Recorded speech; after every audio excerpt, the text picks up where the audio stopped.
Okay, hello everyone in EDU 221. This is Miss Jennifer Ramon. This is where I did my classroom observation.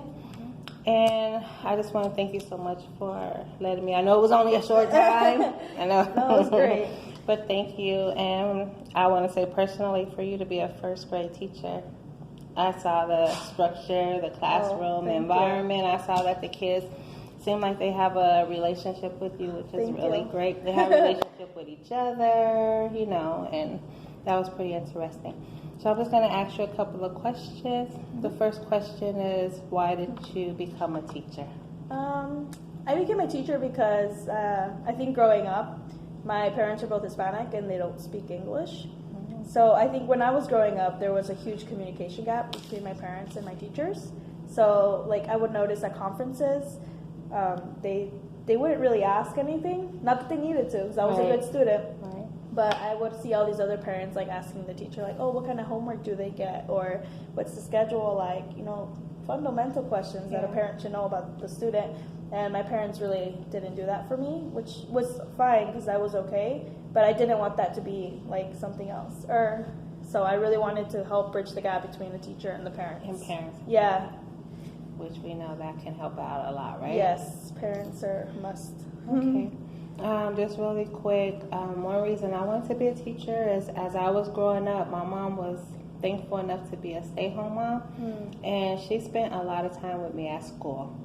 And I don't know why, but my mom was just like a kid magnet. Everyone loved her. She would help with the after-school programs.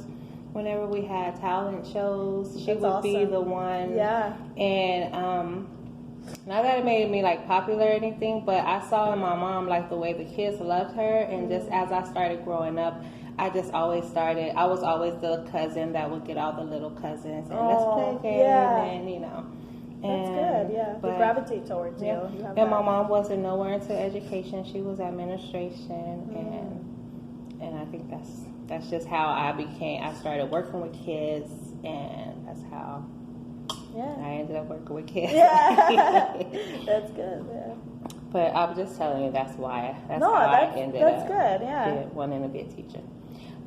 Why do you want to work at this school?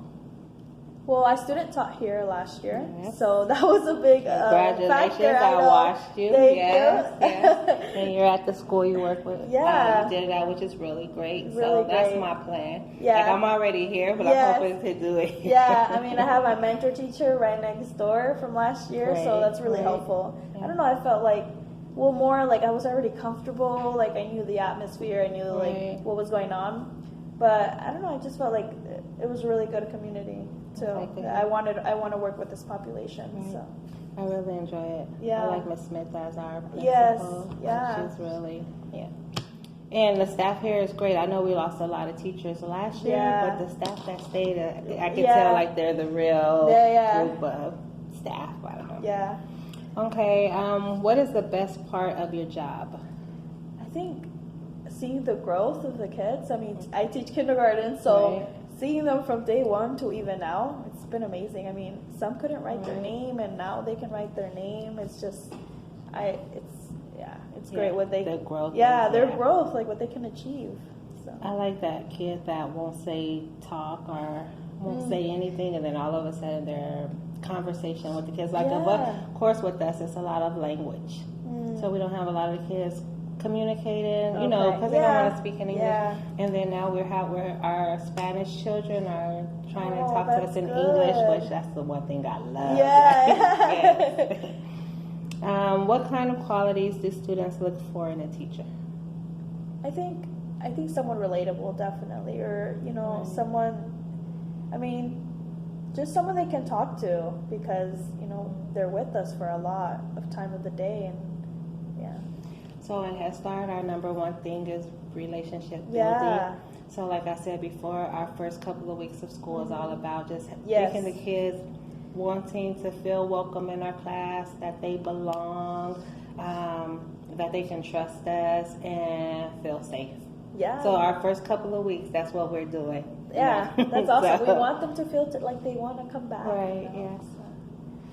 So, and God, so many trainings on relationship. We do this thing called conscious discipline, and it's all about how you just build a relationship, even with children that we considered our behavior children, like our little Johnnies. Okay. They teach us, well, instead of saying like, oh my God, why they didn't stay home today, you know, that type of relationship, to be like, wow, I'm so glad he's in our class. What can I do to help him? Like that's and it really helps out. It's the like perspective, even, we should have. Even we just went to a boys summit conference a couple of weeks ago, and that was so interesting. Even though I've been taught about the differences between the boys' brain and the girls' brain, but this like really broke it down. Like it was sounding like I need to go to that. I mean, it was really good just to know that boys